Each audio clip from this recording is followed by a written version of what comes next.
लहरों से डरकर नौका पार नहीं होती, कोशिश करने वालों की हार नहीं होती। नन्ही चींटी जब दाना लेकर चलती है, चढ़ती दीवारों पर 100 बार फिसलती है। नन्ही चींटी जब दाना लेकर चलती है, चढ़ती दीवारों पर 100 बार फिसलती है। मन का विश्वास रगों में साहस भरता है, चढ़कर गिरना गिरकर चढ़ना ना अखरता है। आखिर उसकी मेहनत बेकार नहीं होती, कोशिश करने वालों की कभी हार नहीं होती। जय हिंद प्यारे साथियों, नमस्कार।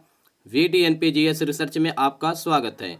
प्यारे साथियों, ऊंचे ख्वाबों के लिए दिल की गहराई से काम करना पड़ता है। यूं ही नहीं मिलती सफलता किसी को, यूं ही नहीं मिलती सफलता किसी को। खुद को मेहनत की आग में दिन रात जलाना पड़ता है। जी हाँ प्यारे साथियों, एसएससी की तैयारी करने वाले सभी प्यारे साथियों, इस साल एसएससी की तरफ से बहुत सारी वैकेंसीज आने वाली हैं। तो 2023 में आप अपनी तैयारी अच्छे से करें ताकि इस साल आप एक जॉब सिक्योर कर सकें। प्यारे साथियों, यह एसएससी जीडी का प्रैक्टिस सेट मैं करा रहा हूं आप लोगों को। इसके पहले मैं 2 प्रैक्टिस सेट करा चुका हूं, यह तीसरा प्रैक्टिस सेट है। यदि आप अभी चैनल पर पहली बार आए हैं तो चैनल को सब्सक्राइब कर लें और वीडियो का लिंक डिस्क्रिप्शन बॉक्स में दिया गया है, पहले वाला वीडियो वहां से जाकर आप देख सकते हैं। तो बिना समय बर्बाद किए हुए आइए करते हैं आज के क्लास की शुरुआत। तो क्वेश्चन नंबर 1 आपकी स्क्रीन पर आपके सामने आ चुका है। वह छोटी सी छोटी संख्या कौन सी है जिसे 6, 8 और 10 से विभाजित करने पर शेषफल क्रमशः 4, 6 और 8 प्राप्त होता है। प्यारे साथियों, यह एलसीएम का क्वेश्चन है। 6, 8 और 10 से विभाजित करने पर कह रहा है कि 4, 6 और 8 शेषफल बचने चाहिए। क्या बचने चाहिए? 4, 6, 8 शेषफल बचने चाहिए। तो इसके लिए देखते हैं कि जो 6 और ये जो दिया है शेषफल दिया है, जो संख्या है इनमें डिफरेंस कितना है। 2 का डिफरेंस है, यहाँ पर भी 2 का डिफरेंस है और यहाँ पर भी 2 का डिफरेंस है। डिफरेंस सेम है तो कोई दिक्कत नहीं है। तो जो संख्या आपको से पूछ रहा है कि वह कौन सी संख्या है जिसको यदि 6, 8, 10 से विभाजित कर दें तो 4 और 6 और 8 शेषफल बच जाए, तो वह संख्या होगी 6, 8, 10। इसका एलसीएम 6, 8, 10 का एलसीएम माइनस क्या कर दोगे? 2 कर देंगे, ही जो अंतर आया है।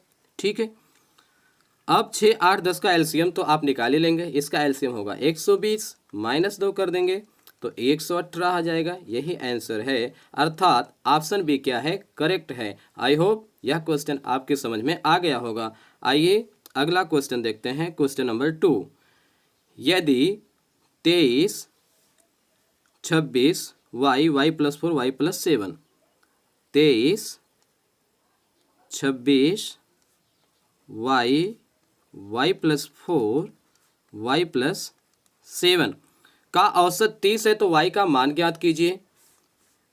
हमारे पास कितनी संख्या है? 1, 2, 3, 4 और 5 संख्याएं हैं और इनका औसत दे रखा 30 है। तो इनका योगफल क्या होगा? जितनी संख्या है उससे औसत में कर दें गुणा, तो आपको योग पता चल जाएगा।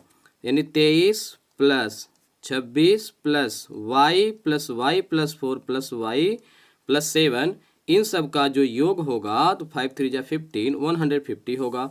अब यहाँ पर ऐड कर लीजिए, 23 और 26 जोड़ेंगे तो 20 20 40 3 43 6 49 होगा। 49 में ये 4 प्लस कर देंगे तो कितना हो जाएगा? 53 हो जाएगा। 53 में 7 प्लस करें तो 60 हो जाएगा।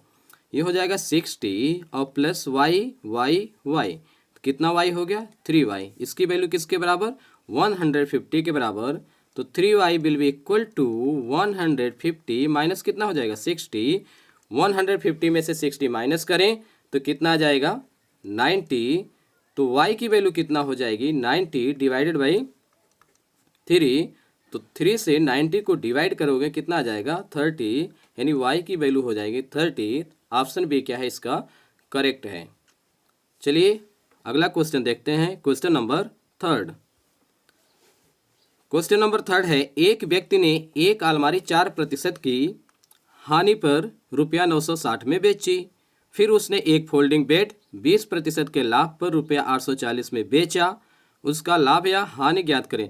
प्यारे साथियों, आप एक पेन और पेपर के साथ बैठें, क्वेश्चन को मेरे साथ साथ सॉल्व करते जाएं, अपनी प्रैक्टिस करते रहें। क्या कह रहा है, एक व्यक्ति ने एक अलमारी 4% की हानि पर बेची। भैया मैं पहले वीडियो में कॉन्सेप्ट बता चुका हूँ, दूसरे में भी बताया हूँ। यदि 4% कम करना है किसी वैल्यू को तो क्या करेंगे, 96% उसका निकाल लेंगे, क्योंकि क्रय मूल्य हमेशा अपने आप में कितना परसेंटेज रहता है, 100% रहता है। तो कह 4% की हानि पर बेची, इसका मतलब वह परसेंटेज में 96% पर बेचा होगा। परसेंटेज में 96% पर बेचा है, लेकिन क्वेश्चन में कह रहा है कि 960 रुपया में बेचा है, यानी 96% की वैल्यू किसके बराबर होगी, 960 के बराबर होगी। तो अलमारी का क्रय मूल्य क्या हो जाएगा, क्रय मूल्य अपने आप में होता है 100%, तो 100% की वैल्यू कितना हो जाएगी, 960 मल्टीप्लाई बाई 100 डिवाइडेड बाई कितना कर देंगे, 96 से 960 को डिवाइड करोगे कितना आ जाएगा, 10, और 10 मल्टीप्लाई बाई 100 करेंगे तो हो जाएगा 1000। यह कास्ट प्राइस आ गया। यह किसका कास्ट प्राइस आया है, अलमारी का। किसका कास्ट प्राइस आ गया, अलमारी का। आइए अब देख लेते हैं फोल्डिंग बेड का कास्ट प्राइस कितना है। फोल्डिंग बेड को कह रहा है 20% के लाभ पर बेचा है। क्रय मूल्य 100% होता है, 20% लाभ लिया तो कितने में बेचा है, 120% में बेचा है, लेकिन रुपए में कितने में बेचा है, 840 में बेचा है। तो 120% की वैल्यू 840 हो गई। तो इसका क्रय मूल्य निकालने के लिए 100% कैलकुलेट करेंगे। 100% की वैल्यू हो जाएगी 100 मल्टीप्लाई बाई 840 और डिवाइडेड बाई कितना हो जाएगा, 120। 0 से 0 कैंसिल हुआ और 12 7 जा 84, यहाँ 70 हो गया। 70 मल्टीप्लाई बाई 10 करेंगे तो कितना हो जाएगा, 700 हो जाएगा। यह सीपी है किसका है, फोल्डिंग बेड का, फोल्डिंग बेड का। ठीक है, उसका लाभ या हानि बताइए। चलिए भैया, ये अलमारी को खरीदा है 1000 रुपये में, फोल्डिंग बेड को खरीदा है 700 रुपये में, तो टोटल सीपी कितना हुआ इसका, टोटल सीपी हो गया इसका 1000 प्लस 700 1700 रुपया। चलिए बेचा कितने में है, बेच रहा है 960 रुपया में। किसको बेच रहा है, अलमारी को। टोटल सेलिंग प्राइस निकालने तो 960 और प्लस 840, इन सबको जब जोड़ेंगे तो 0 6 4 10 9 8 17 1 1800 रुपया में बेच रहा है। 1700 लगा करके 1800 पा रहा है, तो कितने रुपए का लाभ हुआ आप खुद बताइए। तो लाभ होगा 100 रुपये का। तो अर्थात ऑप्शन ये क्या है, करेक्ट है, 100 रुपये का उसे लाभ होगा। आइए प्यारे साथियों देख लेते हैं क्वेश्चन नंबर 4।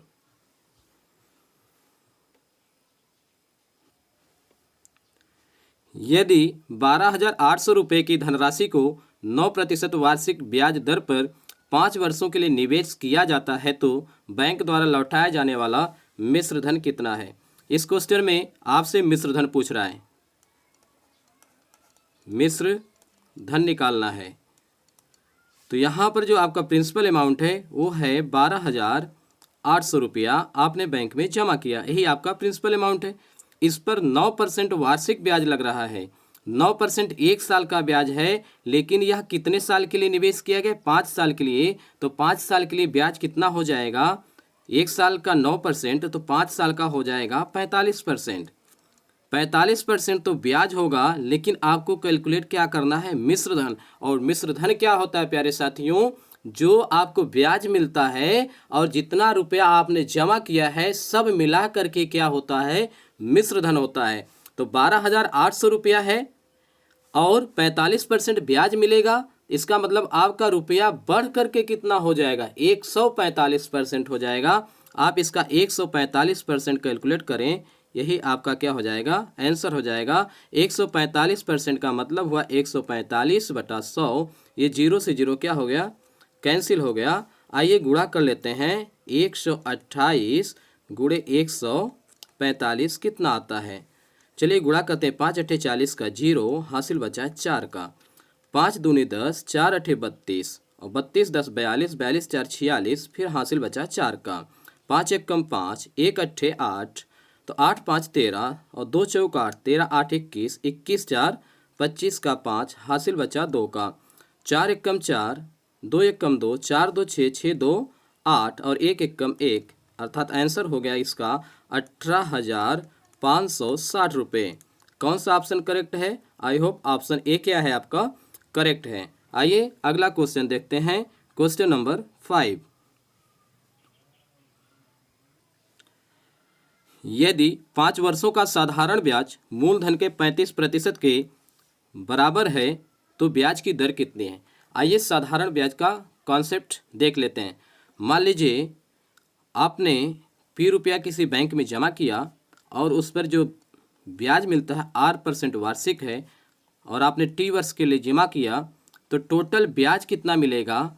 टोटल ब्याज परसेंटेज मिलेगा RT%, यानी दर और समय का गुणा कर देंगे तो आपको पता चल जाएगा टोटल कितना परसेंट ब्याज मिलेगा। यहाँ 5 वर्षों का साधारण ब्याज, तो 5 वर्ष समय दिया है, RT% होता है, दर नहीं पता है, R को मान लेते हैं R ही है और T यहाँ पर हमें दिया है 5। इस R इंटू 5% की वैल्यू किसके बराबर होगी? 35% के बराबर होगी, प्रश्न में दे रखा है। तो इसका मतलब हुआ 5 इंटू R इक्वल टू कितना हो जाएगा? 35। तो R की वैल्यू कितना हो जाएगी? 35 डिवाइडेड बाई 5, 5 7 जा 35, अर्थात आंसर हो जाएगा 7%। ऑप्शन सी क्या है? करेक्ट है। प्यारे साथियों, हम गणित का वीडियो जल्द ही बेसिक से पढ़ाने वाले हैं, तो यदि आप इस वीडियो को भी देख रहे हैं तो चैनल को जरूर सब्सक्राइब करके रखें ताकि जैसे ही हम वीडियो बनाएं आपको नोटिफिकेशन मिल जाए। क्वेश्चन नंबर 6, 10% वार्षिक ब्याज दर पर 2 वर्षों के लिए निवेश की गई किसी निश्चित धनराशि पर प्राप्त साधारण ब्याज 5,000 रुपये की धनराशि पर 10% की दर से 2 वर्षों में प्राप्त चक्रवृद्धि ब्याज का आधा है। साधारण ब्याज पर निवेश की जाने वाली धनराशि कितनी है? यह बहुत ही सिंपल क्वेश्चन है, थोड़ा बड़ा हो गया है इस सेंटेंस में, लेकिन देखिए क्या दिया है, मैं समझा देता हूँ आपको। 10% वार्षिक ब्याज की दर से यहाँ पर जो रेट दे रखा है, R जो दे रखा है यहाँ पर कितना दे रखा है? 10%, और समय दे रखा है T बराबर 2 वर्ष। तो साधारण ब्याज, इस पर साधारण ब्याज कितना मिलेगा? मैंने बताया था साधारण ब्याज SI कितना मिलेगा? RT% मिलता है, R इंटू T, तो 2 दहा में 20% इसको ब्याज मिलेगा। तो यहाँ से पूछ रहा है कि इस पर यानी साधारण ब्याज पर कितनी राशि जमा की गई थी वो बताना है, यानी मूलधन बताना है। तो मूलधन अपने आप में कितना परसेंट होगा? 100%। 100% की वैल्यू आपको कैलकुलेट करना है। फिर से क्वेश्चन देखिए, 10% वार्षिक ब्याज दर पर 2 वर्षों के लिए निवेश की गई किसी निश्चित धनराशि पर प्राप्त साधारण ब्याज, तो साधारण ब्याज कितना मिलेगा? 20%, ये मैंने कैलकुलेट कर लिया। इसकी वैल्यू किसके बराबर है? ये कह रहा है इसकी वैल्यू 5,000 रुपये की धनराशि पर 10% की दर से। यहाँ पर प्रिंसिपल अमाउंट कितना? 5,000 और रेट फिर से वही 10%, 10% और समय 2 वर्ष, 2 वर्ष समय है यहाँ पर। इस पर जो चक्रवृद्धि ब्याज मिल रहा है, साधारण ब्याज इसका आधा है। तो मैंने बताया था 2 वर्ष का चक्रवृद्धि ब्याज ज्ञात करने के लिए कितना परसेंट मिलेगा, आपको बताया था 2:1 याद रखेंगे। तो यहाँ दर 10% है, तो पहले 10 गुणे तो 2 कर लेंगे, 10 दूना कितना हो जाएगा? 20, और फिर 10 का 10% निकालेंगे तो 10 का 10% 1 होगा, 1 में दूसरे अनुपात से गुणा कर देंगे, 1 गुणे 1 1 आ जाएगा। टोटल 20 और 1 कितना हो गया? 21% आपको मिलेगा क्या? चक्रवृद्धि ब्याज। किस पर मिलेगा? 5,000 रुपया पर। तो यहाँ पर आइए हम CI कैलकुलेट कर लेते हैं, कंपाउंड इंटरेस्ट। कंपाउंड इंटरेस्ट हो जाएगा 5,000 गुणे 21% बटा 100 हो गया, 0 से 0 कैंसिल कर देंगे तो 21 25 कितना होता है? 105 और 1 0, 1,050 हो गया क्या? Compound interest. लेकिन कह रहा है जो साधारण ब्याज है, जो साधारण ब्याज है वह कंपाउंड इंटरेस्ट का आधा है। तो साधारण ब्याज हमने कितना कैलकुलेट किया है? 20%। तो 20% की जो वैल्यू है वह कंपाउंड इंटरेस्ट का आधा होगा, यानी 1,050 का आधा। तो 1,050 का आधा कितना होगा? वो होगा 525। तो 20% की वैल्यू 525 के बराबर है। आपसे पूछ रहा है 100% की वैल्यू, तो 100% की वैल्यू कितनी हो जाएगी? 525 गुणे 100 डिवाइडेड बाई 20 कर देंगे। 20 को 100 से 100 को 20 से डिवाइड करेंगे तो 25 जा 100 और 525 मल्टीप्लाई बाई 5 करेंगे तो 5 5 जा 25 का 5 5 2 जा 10 प्लस 2 12 5 5 जा 25 प्लस 1 26। आंसर हो जाएगा 2625 अर्थात 2625 रुपया आंसर होगा इसका। यदि आपको थोड़ा सा भी कहीं डाउट हुआ हो तो वीडियो को एक बार रिवर्स करें और पुनः देखें, आपके समझ में आ जाएगा। आइए देखते हैं अगला क्वेश्चन, क्वेश्चन नंबर 7। यदि किसी घन का आयतन 1,75,616 घन सेंटीमीटर है तो इसकी भुजा की माप कितनी होगी। क्या दे रखा है यहाँ पर, घन का आयतन दे रखा है। घन का आयतन दे रखा है आपको 1,75,616। तो घन का आयतन क्या होता है, घन का आयतन होता है भुजा घाते 3, यानी भुजा घाते 3 की वैल्यू है 1,75,616। तो भुजा ज्ञात करना है तो भुजा जो होगा 1,75,616 का घनमूल होगा। घनमूल निकालने का हम आसान तरीका आपको बताते हैं। ये देखिए दाहिनी तरफ से 3 3 का ट्रिपलेट बना लेते हैं, ठीक है। 616 का अलग, 175 का अलग।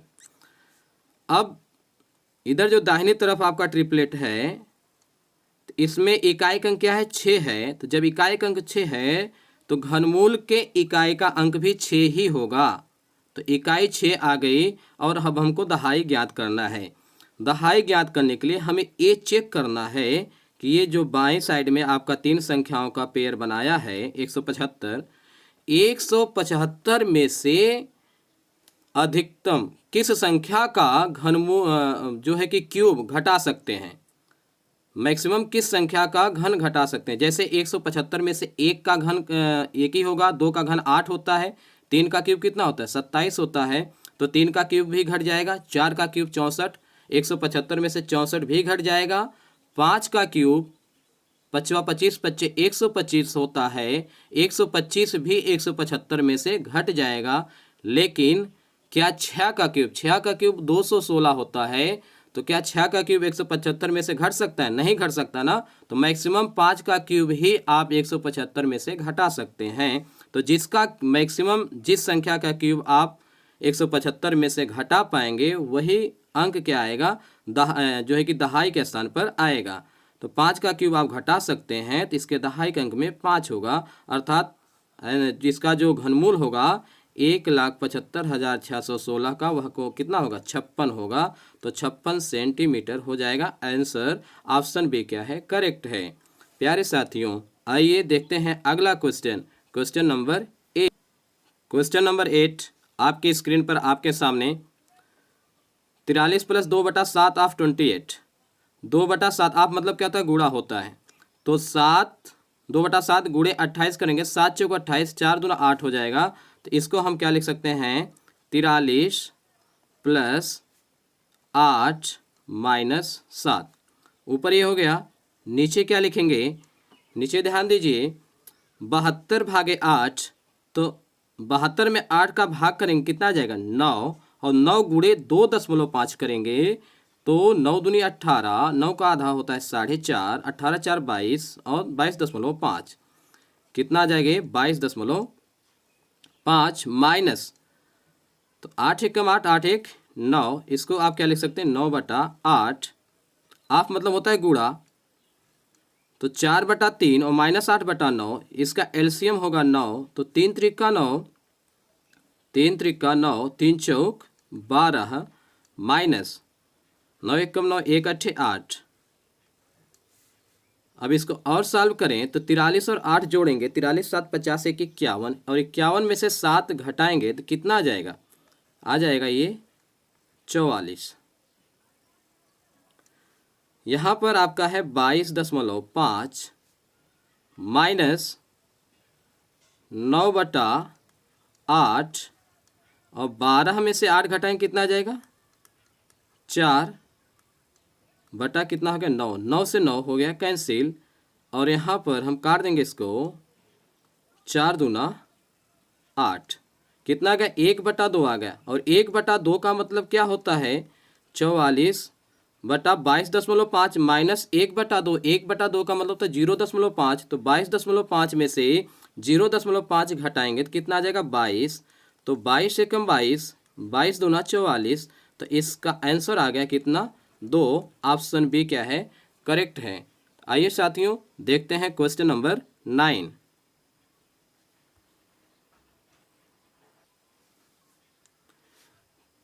एक समूह में 30 लड़कियों का औसत भार 35 किलोग्राम है।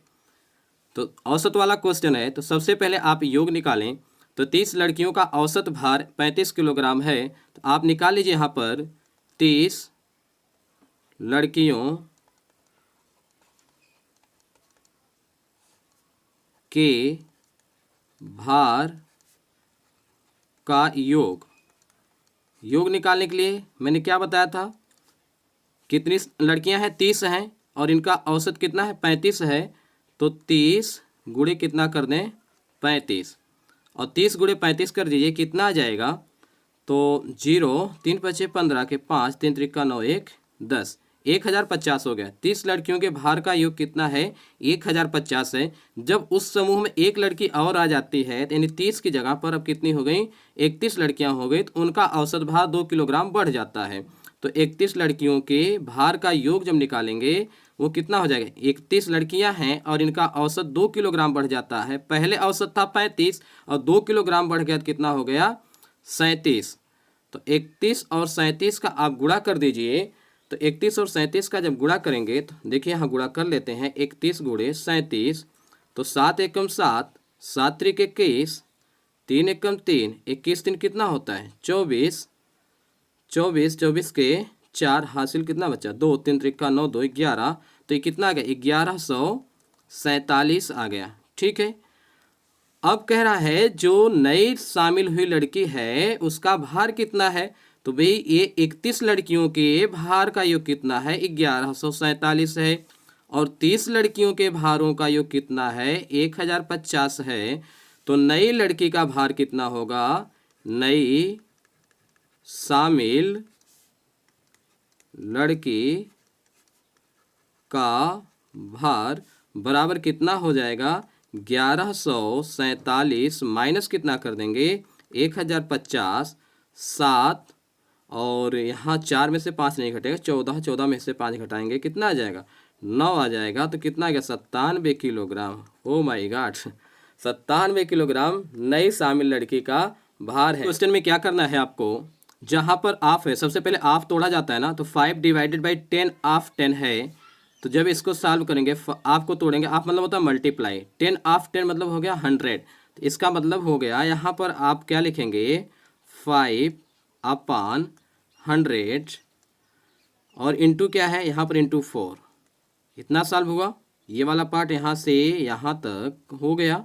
आगे देखिए, प्लस 4 ऑफ 4 ऑफ 4, आप तोड़ेंगे तो 4 इंटू 4 16 हो जाएगा। तो यहाँ पर आप लिखेंगे प्लस 4 डिवाइडेड बाई 4 ऑफ 4 मतलब 16, और इंटू क्या है यहाँ पर 10। चलिए यहाँ तक ये सॉल्व हो चुका है। अब आगे देखिए, प्लस 10 माइनस 4, पहले ब्रैकेट आप ब्रेक कर दीजिए, 10 माइनस 4 कितना हो जाएगा, 6, और डिवाइडेड बाई कितना है 16, इंटू क्या है 4। बस इसको सॉल्व करना है। 5 से 100 को काटोगे, 5 एकम 5, 5 दूनी 10, 1/20 यानी, और फिर 4 से इसको काट दें, 4 एकम 4, 4 पच्चे 20। तो ये यहाँ पर सॉल्व होकर के आ गया 1/5, प्लस 4/16 हो जाएगा, 4 एकम 4, 4 चौक 16, 1/4, और गुणे कितना यहाँ पर 10, तो 10 एकम 10 हो जाएगा, प्लस 6/16 मतलब कितना हो गया, 6/4 हो गया, 4 एकम 4, 4 चौक 16। अभी यहाँ पर हर बराबर है तो 10 6 16/4 हो गया, यानी 1/5, प्लस इन दोनों को आप जब जोड़ेंगे तो 10 6 16, 16/4, और 16 को 4 से डिवाइड करेंगे तो 4 आएगा। अब इसको सॉल्व करने तो 5 चौक 20, 20 एक 21, तो 21/5 क्या हो जाएगा, इसका आंसर ऑप्शन सी क्या है, करेक्ट है। आइए देखते हैं अगला question question number 11। 4 centimetre, 5 centimetre और 6 सेंटीमीटर की भुजाओं वाले एक घनाभ के प्रत्येक कोने से 1 सेंटीमीटर भुजा वाले घन निकाले जाते हैं। शेष ठोस का आयतन क्या होगा? हमारे पास क्या दे रखा है कि एक घनाभ दे रखा है, 4 सेंटीमीटर, 5 सेंटीमीटर, 6 सेंटीमीटर इसकी लंबाई, चौड़ाई और ऊंचाई है। देखिए इस तरह से हमें दे रखा है एक घनाभ,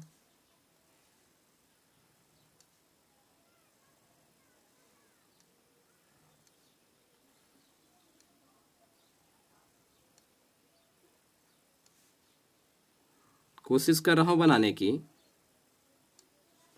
ठीक है। तो इसका जो चौड़ाई है 4 सेंटीमीटर और 5 सेंटीमीटर, इसका हाइट दिया है 6 सेंटीमीटर।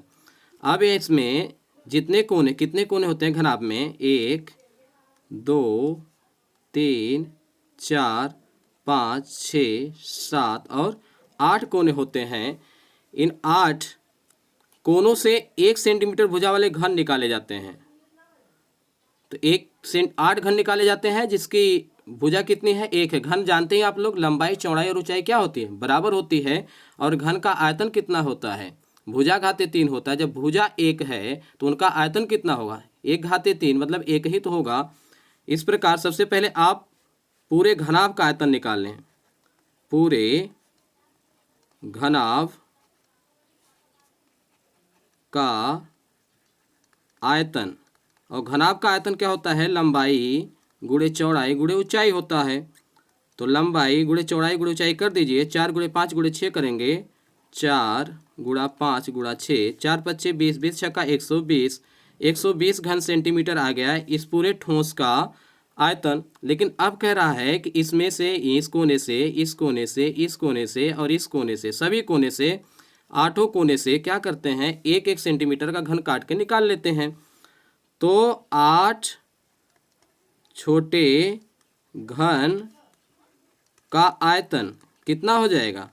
भाई भुजा 1 है, 1 गुणे 1 गुणे 1, ये तो आयतन हो गया 1 घन का। और लेकिन ऐसे कितने निकालेंगे? 8 निकाले गए हैं, तो ये हो जाएगा 8 घन सेंटीमीटर आ गया छोटे घनों का आयतन। तो शेष ठोस का आयतन पूछ रहा है। शेष ठोस का आयतन कितना हो जाएगा? पूरे आयतन में से छोटे घन के आयतन को घटा दीजिए। 120 माइनस कितना कर दें? 8 कर दें। तो 120 में से 8 घटाएंगे तो 112 घन सेंटीमीटर क्या हो जाएगा? इसका आंसर हो जाएगा। आइए देखते हैं अगला क्वेश्चन। किसी बैंक में 310 रुपया हैं जिसमें 5 रुपये, 2 रुपये और 1 रुपये के सिक्कों का अनुपात 4:3:5 है। तो बैंक में टोटल कितना रुपया है? 310 रुपया है और इसमें 5 रुपये, किसके सिक्के देंगे? 5 रुपये, 2 रुपये और 1 रुपये के सिक्कों का अनुपात दे रखा है 4:3:5। तो पूछ रहा है 5 रुपये के सिक्कों की संख्या कितनी है? तो बहुत ही सिंपल क्वेश्चन है। टोटल अमाउंट जो है कितना है? 310 रुपया है टोटल अमाउंट। अब 5 रुपये के 4 सिक्के हैं तो इससे इसकी वैल्यू कितना होगी? 5 चौक 20 हो जाएगा। और 2 रुपये के 3 सिक्के रहेंगे तो उसकी वैल्यू कितना हो जाएगी? 6 रुपये। और 1 रुपये के 5 सिक्कों से वैल्यू कितना हो जाएगी? 5 रुपये हो जाएगी। ये टोटल याद करेंगे 20, 6, 26, 5, 31। अनुपात में जो वैल्यू है वह 31 के बराबर है, लेकिन रुपये में वैल्यू किसके बराबर है? 310 के बराबर है। 31 भाग की वैल्यू 310 हो गई, तो 1 भाग की वैल्यू 310/31 कर दीजिए। तो 31 दहा में 310, 1 भाग की वैल्यू कितना आ गई? 10 आ गई। आपसे क्वेश्चन में क्या पूछा है? 5 रुपये के सिक्कों की संख्या कितनी है? तो 5 रुपये के सिक्कों का अनुपात में कितना भाग है? 4 भाग है। तो 5 रुपये के सिक्कों की संख्या हो जाएगी, 5 रुपये के सिक्कों की संख्या बराबर कितना हो जाएगा? 5 नहीं होगा, यहाँ पर 1 भाग की वैल्यू 10 है और 5 रुपये के सिक्कों का अनुपात में कितना भाग है? 4 है। तो 10 चौक कितना हो जाएगा?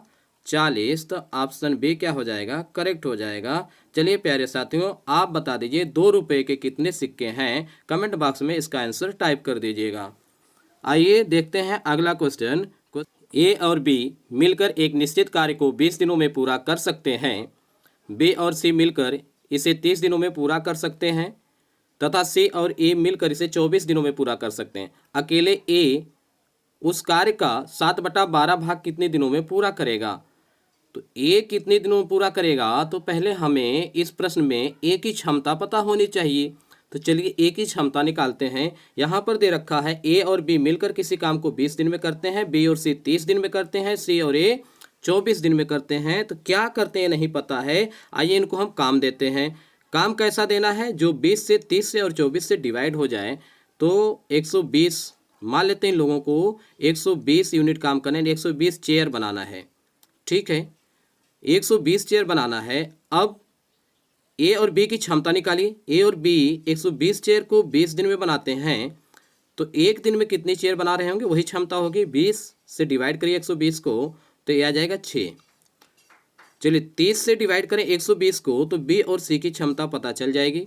तो बी और सी की क्षमता होगी 6 4 10 और 24 से 120 को डिवाइड करें तो सी और ए की क्षमता पता चल जाएगी। 24 25 120।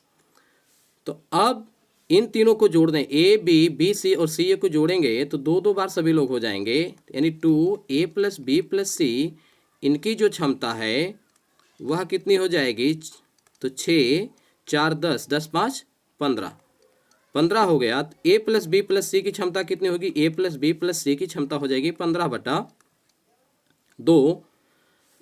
तो ए की क्षमता निकालना है तो ए की क्षमता होगा 15/2 माइनस बी और सी की क्षमता, और बी और सी की क्षमता कितनी है? 4 है। तो बी और सी की क्षमता 4 है तो 15/2 माइनस कितना कर देंगे? 4। तो 2 चौक 8 और 15 में से 8 गया 7, 7/2। तो ए की क्षमता कितनी है? 7/2। ठीक है, अब कह रहा है कि ए जो है पूछ रहा है कि ए ये इस 7/12 भाग, काम का 7/12 भाग कितने दिनों में पूरा करेगा? तो पहले आप 7/12 भाग निकाल लें। काम का 7/12 भाग हो जाएगा 120 गुणा 7/12। तो 12 दहा में 120 और 10 सते 70, यानी 70 कुर्सी बनाना है। किसको बनाना है? ए को बनाना है। तो कितना दिन लेगा? तो समय निकालने के लिए आप क्या करते हैं, जो काम है उसमें क्षमता से भाग कर देते हैं। 7/2, 2 ऊपर चला जाएगा और 7 दहा में 70 और 10 गुणे 2 आप करेंगे तो 10 दूना कितना हो जाएगा? 20 दिन। 20 दिन यही क्या हो जाएगा? आंसर। प्यारे साथियों, यह क्वेश्चन आपके समझ में आया होगा। ये नहीं आया है समझ में तो एक बार और रिवर्स करके इसको देखिए और कॉन्सेप्ट को समझिए। आइए अगला क्वेश्चन देखते हैं। अगला क्वेश्चन आपकी स्क्रीन पर आपके सामने 9, 21 और 123 का चतुर्थानुपाती ज्ञात करना है। तो बहुत ही आसान क्वेश्चन है। चतुर्थानुपात ज्ञात करना है किसका?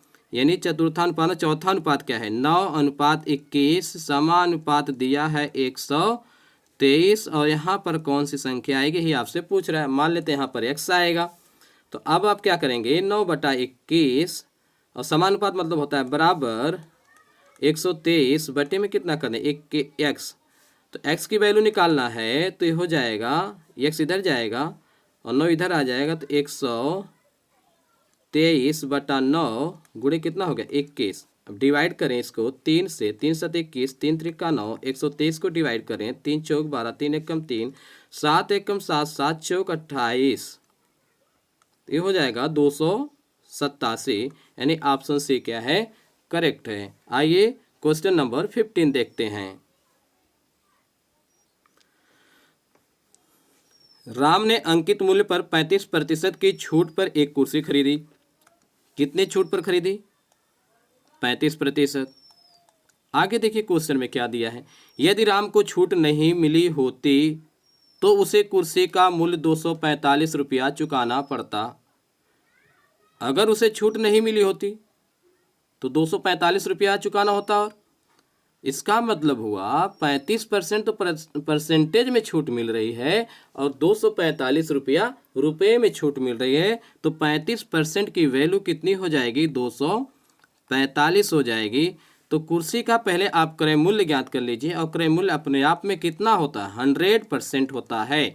तो 100 × 245 डिवाइडेड बाई 35। इसको डिवाइड करें, 5 से डिवाइड कर दें, 5 सत्ते 35, तो 5 चौक 20, 4 5 9 45, 7 सत्ते 49 और 100 सत्ते कितना हो जाएगा 700 रुपया। यानी कुर्सी का जो क्रय मूल्य है वो कितना है 700 रुपया है। तो वो कह रहा है कि राम ने कुर्सी खरीदने के लिए कितने रुपए का भुगतान किया। तो भाई उसको तो छूट मिल गई है 245 रुपये की, कितने रुपए का भुगतान किया, तो टोटल उसका कास्ट प्राइस तो 700 रुपया था। तो 700 माइनस 245 रुपये की छूट मिली है, इसको घटा दीजिए, 10 में से 5 5 और 9 में से 4 कितना हो जाएगा 5 और 6 में से 2 4, यानी 455 रुपया उसने पेड किया। क्वेश्चन में क्या दिया है फिर से एक बार समझ लीजिए कि राम ने अंकित मूल्य पर 35% की छूट पर कुर्सी खरीदी। यदि राम को छूट नहीं मिली होती तो उसे कुर्सी का मूल्य 245 रुपया चुकाना पड़ता। तो पहले तो आप ये पता कर लीजिए कि उसका क्रय मूल्य कितना है। क्रय मूल्य अपने आप में 100% होता है, 35% की वैल्यू 245 है, तो 100% की वैल्यू आ गई 700 रुपया। तो अब 700 रुपया क्रय मूल्य है, लेकिन उसको छूट मिला है कितना 35%, और 35% की छूट रुपए में कितना है 245 है। तो 700 तो क्रय मूल्य था, 245 रुपया की छूट मिली, तो वह दुकानदार को कितना पेड किया होगा 700 माइनस 245 बराबर 455 रुपया। आइए अगला क्वेश्चन देखते हैं। Question number 16। एक ट्रेन अपनी सामान्य चाल की 1/4 चाल से चलने पर अपने गंतव्य तक 60 मिनट की देरी से पहुंचती है। वही दूरी तय करने में ट्रेन द्वारा लगने वाला सामान्य समय ज्ञात कीजिए। यह क्वेश्चन बहुत ही सिंपल है। इसमें क्या करना है कि चाल का अनुपात निकाल लेंगे पहले। यहाँ पर एक है सामान्य और एक है परिवर्तित। इसमें चाल का चाल में जो दिया है, एक ट्रेन अपनी सामान्य चाल की 1/4 चाल से, यानी पहले 4 किलोमीटर प्रति घंटा की चाल से चल रहा था मान लीजिए, और फिर परिवर्तित होके 1/4 हो जाता है। तो 4 का 1/4 कितना होगा 1 होगा। यानी जो है कि सामान्य चाल और परिवर्तित चाल में जो अनुपात है 4 और 1 का अनुपात है, तो समय में जो अनुपात होगा इसका अपोजिट हो जाएगा, 1:4 हो जाएगा। अब देखिए समय में कितना डिफरेंस हो रहा है, अनुपात में 3 का डिफरेंस हो रहा है। क्वेश्चन में कितना दिया है कि ये 60 मिनट के बराबर है, तो 1 की वैल्यू किसके बराबर हो जाएगी 60/3 करेंगे तो 20 मिनट के बराबर होगी। तो 1 की वैल्यू 20 मिनट के बराबर है। पूछ रहा कि वही दूरी तय करने में ट्रेन द्वारा लगने वाला सामान्य समय ज्ञात कीजिए। तो सामान्य समय का अनुपात कितना भाई, सामान्य समय का अनुपात भी तो 1 ही है। तो सामान्य समय का अनुपात 1 ही, तो 1 की वैल्यू कितना है 20 मिनट है। तो यही क्या हो जाएगा आपका आंसर हो जाएगा। आइए देखते हैं अगला क्वेश्चन। Question number 17। 1 से 40 तक की संख्या में इकाई के स्थान पर 1 या 9 अंक वाली संख्याओं का प्रतिशत कितना है। 1 से 40 तक की संख्या में हमें देखना है कि इकाई के स्थान पर 1 हो या 9 हो, ऐसी कितनी संख्या सबसे पहले पता कर लें, फिर उसका परसेंटेज निकाल लेंगे, क्योंकि टोटल संख्या हमारे पास 40 है। अब ये नहीं पता है कि इकाई के स्थान पर 1 हो या 9 हो, ऐसी कितनी संख्या है। तो आइए लिख कर चेक कर लेते हैं।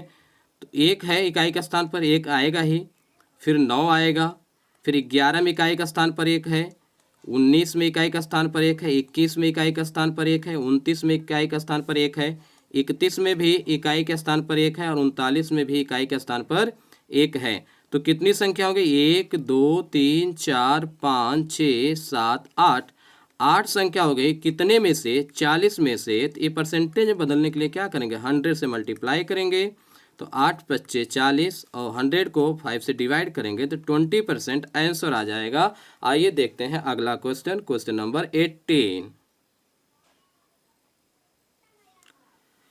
ए किसी प्रोजेक्ट को 10 दिनों में और बी उसी प्रोजेक्ट को 15 दिनों में पूरा कर सकता है। दो लोग हैं ए और बी। ए किसी प्रोजेक्ट को 10 दिनों में और बी उसे 15 दिनों में पूरा कर सकता है। आइए इनको काम देते हैं 15 और 10 का, तो मान लीजिए 30 काम करना है इन लोगों को, तो इनकी क्षमता निकाल लेते हैं। तो ए की क्षमता हो जाएगी 10 या 30 और बी की क्षमता हो जाएगी 15 दूनी 30।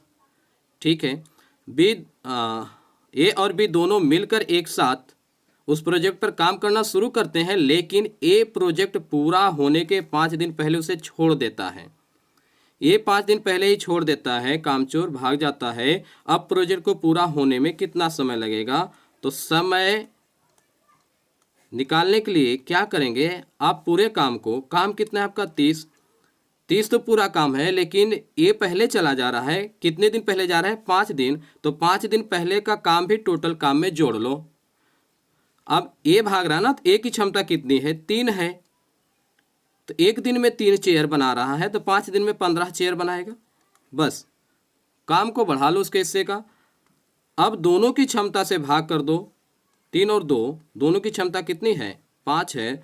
तो डिवाइडेड बाई 5 कर देंगे। 30 और 15 जोड़ेंगे कितना हो जाएगा? 35। 35 बटा 5 करेंगे तो 5 सत्ते 35, 7 दिन। यही क्या हो जाएगा? आंसर हो जाएगा। आई होप यह क्वेश्चन बिल्कुल क्लियर हो गया होगा। आइए देखते हैं अगला क्वेश्चन। Question number 9। एक पंखे का अंकित मूल्य 1780 रुपया है और इसे 1655.40 में बेचा जाता है। दी गई प्रतिशत छूट कितनी है? यहाँ पर प्रतिशत छूट आपको बताना है। दिया है कि कास्ट प्राइस जो है वो है 1780 रुपये और इसको बेचा जा रहा है 1655.40 में। तो देखिए छूट कितना मिल रहा है। इसको घटा के देखो कितना आ जाएगा। ये आ जाएगा, इधर से घटाएं 1780 में से, तो 0 और 10 में से 4 घटा देंगे कितना हो जाएगा? 6 और 9 में से 5 घटाएंगे कितना आ जाएगा? 4 और 8 7 में से 5 घटाएंगे 2 हो जाएगा और 7 में से 6 घटा देंगे कितना हो जाएगा? 1 हो जाएगा। तो 124.60 की छूट मिल रही है। बस इसको परसेंटेज में कैलकुलेट कर लीजिए।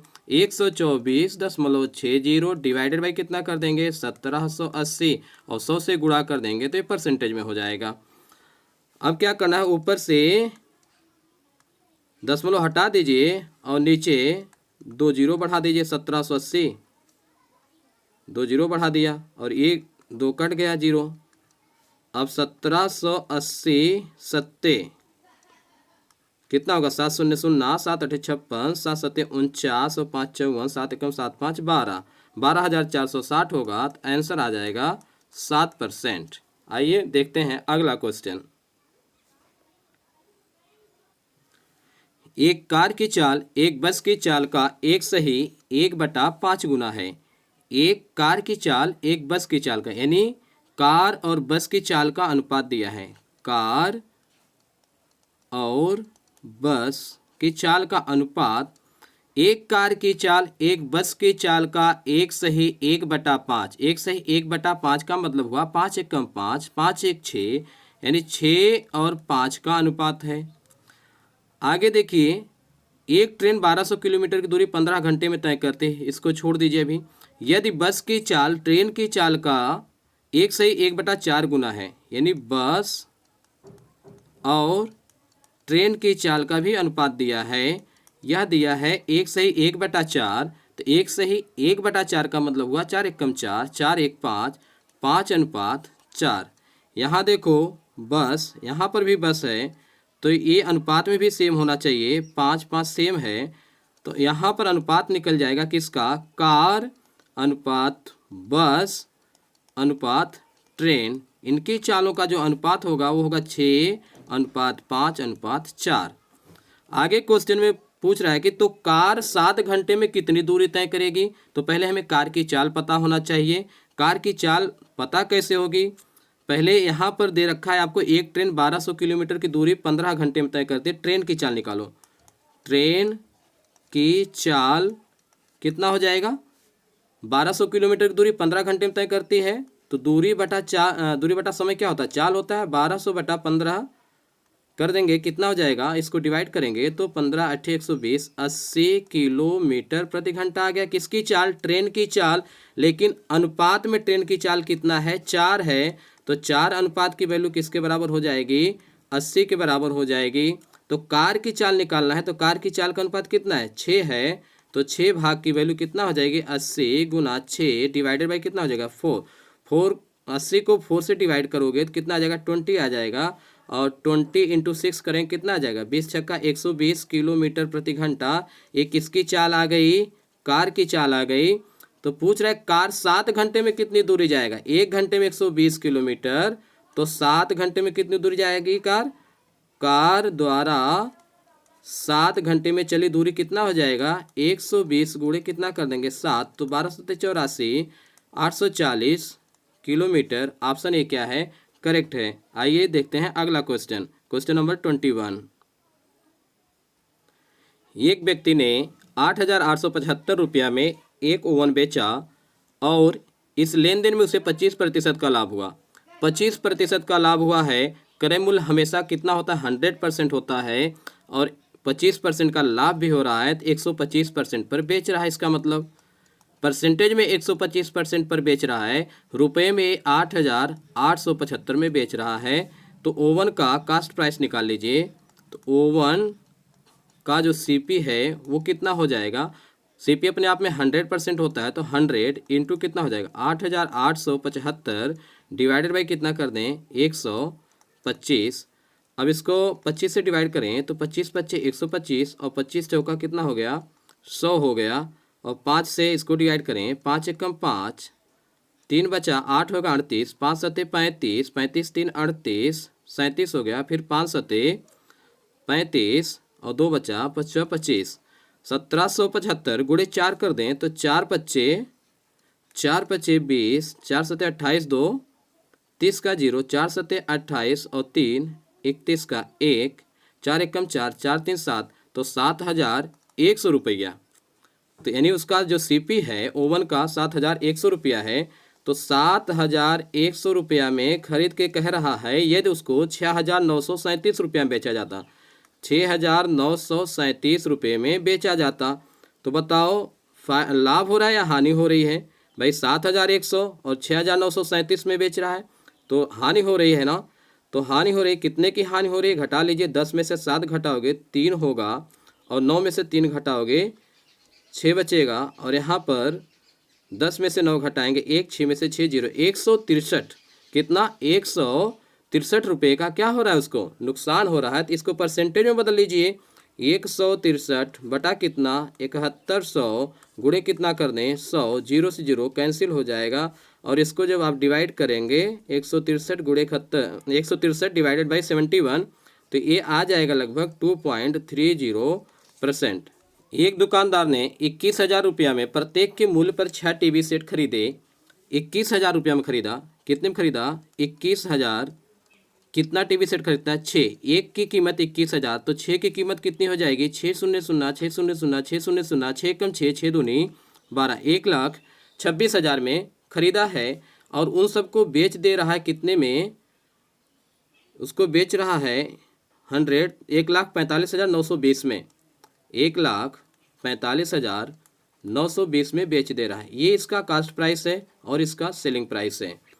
तो इसमें बताइए 1,26,000 लगा है और 1,45,920 में क्या कर रहा है, इसको बेच रहा है। तो लाभ हो रहा है या हानि हो रही है, तो यहाँ पर लाभ हो रहा है। लाभ कितने रुपए का हो रहा है, इसको जब घटाएंगे तो ये आ जाएगा 0 और 2 और 9 और 15 में से 6 घटाएंगे तो कितना आ जाएगा, 9 आ जाएगा।